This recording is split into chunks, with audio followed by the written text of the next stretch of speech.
नमस्कार मित्रों। आज हम एक ऐसे विषय पर बात करने जा रहे हैं जिसे समाज में अक्सर दबा दिया जाता है, लेकिन जिसका सच बहुत गहरा और डरावना है।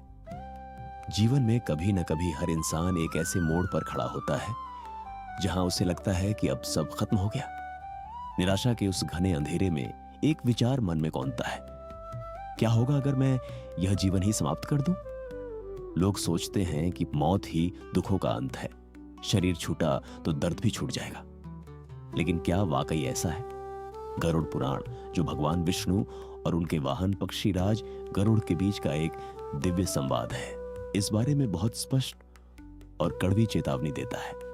जिस शांति की तलाश में कोई आत्महत्या जैसा कदम उठाता है, असल में वह शांति नहीं बल्कि एक ऐसे अंतहीन दुख की शुरुआत है जिसकी कल्पना भी रूह कंपा देने वाली है।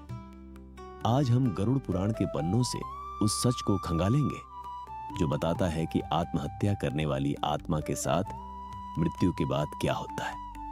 आत्महत्या करने वालों से ईश्वर भी नाराज होते हैं क्योंकि वे भगवान के दिए शरीर का नाश कर देते हैं। आइए इसे विस्तार से समझते हैं। हिंदू धर्म और शास्त्रों के अनुसार यह मानव तन कोई संयोग नहीं है।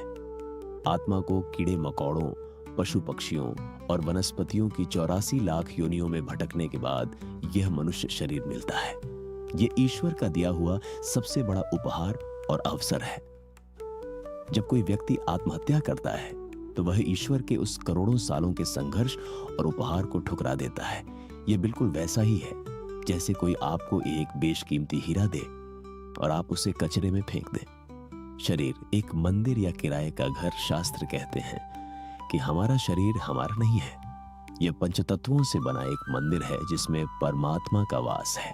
हमें यह शरीर एक निश्चित समय के लिए किराए पर मिला है ताकि हम अपने पुराने कर्मों को काट सकें और नए अच्छे कर्म कर सकें। अगर आप किसी के घर में किराए पर रहें और बिना मालिक की मजाक के उस घर को आग लगा दें तो क्या मालिक आपसे खुश होगा?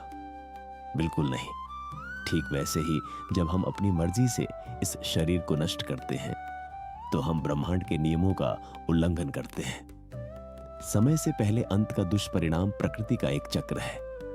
हर इंसान की सांसें और उसकी आयु पहले से निर्धारित होती है। गरुड़ पुराण के अनुसार अगर किसी व्यक्ति की आयु 80 वर्ष लिखी थी और उसने 25 वर्ष की उम्र में आत्महत्या कर ली तो बाकी के 55 वर्ष उसे अकाल मृत्यु की श्रेणी में बिताने पड़ते हैं। वह आत्मा न तो स्वर्ग के द्वार तक पहुंच पाती है और न ही उसे तुरंत नया जन्म मिलता है। वह एक ऐसी अवस्था में फंस जाती है जहां उसे भूख, प्यास और वासना तो महसूस होती है, लेकिन उसे शांत करने के लिए उसके पास शरीर नहीं होता। यही सबसे बड़ी तड़प है। शास्त्रों में मृत्यु के 2 प्रकार बताए गए हैं, एक स्वाभाविक और दूसरी अकाल मृत्यु।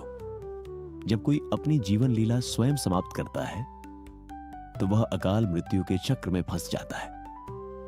अधूरा सफर। सामान्य मृत्यु में आत्मा का सफर व्यवस्थित होता है।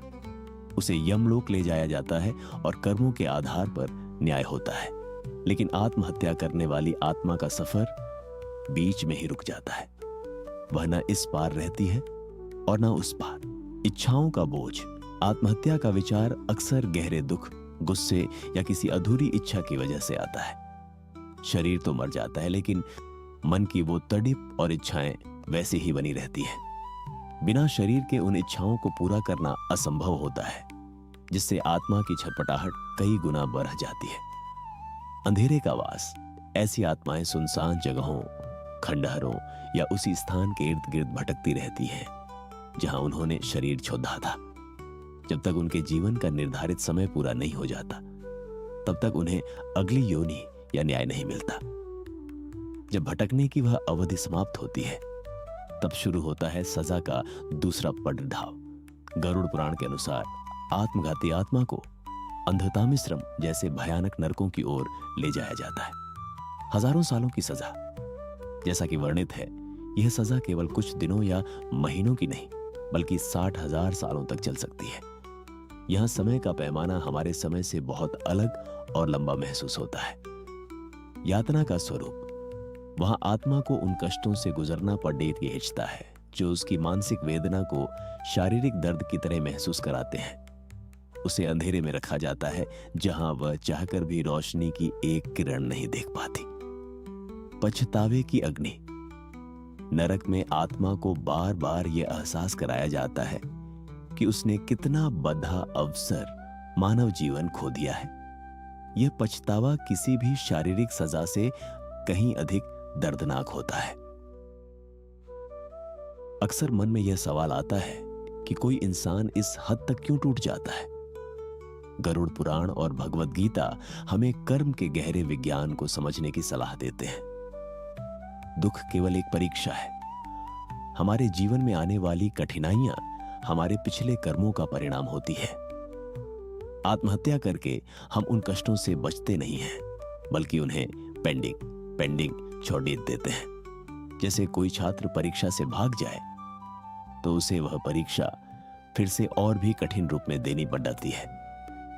आत्महत्या की शुरुआत एक छोटे से नकारात्मक विचार से होती है। शास्त्रों में कहा गया है कि मन ही मनुष्य के बंधन और मोक्ष का कारण है।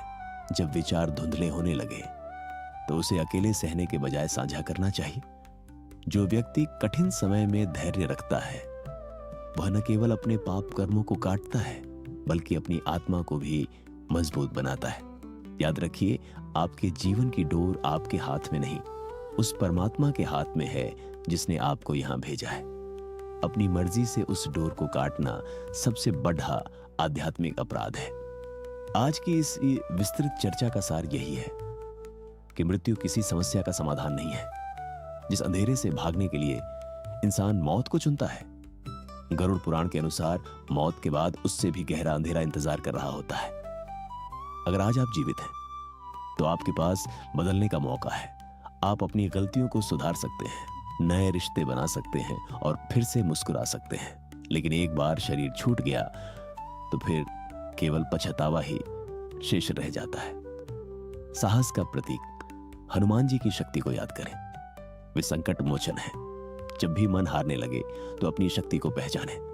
हार मानना कायरता है और संघर्ष करना ही जीवन का असली नाम है।